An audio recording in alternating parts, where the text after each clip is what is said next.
welcome back to my channel. So this is going to be my video for my thought of the day, I guess. I really don't have a thought, y'all. I've been sleeping all day and it's like 5 something, and I just decided that I want to come to Publix to get some banana pudding. Girl thought they was gonna have some pre-made, but it looked like I'm gonna have to make it myself. But anyway, so what I'm going to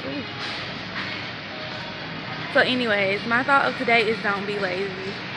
Cause I'm so lazy. I'm not trying to make no banana pudding, but I really want it. So that's what I'm gonna have to do. And the crazy thing is, I'm calling my mama because y'all, I know how to make a banana pudding. I done made it like several times, but girl, I can't think of like what I'm supposed to use.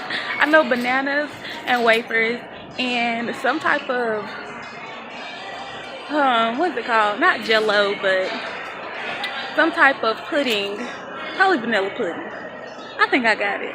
Yeah, vanilla pudding. So I'm gonna do that. But y'all, this week I have something really exciting I can finally share. I've been doing like a vlogumentary, which is like a documentary but like a vlog.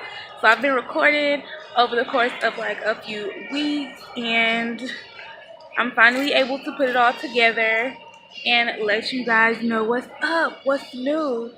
So anyways, yeah, I'm about to go and I'll talk to you guys later. Bye.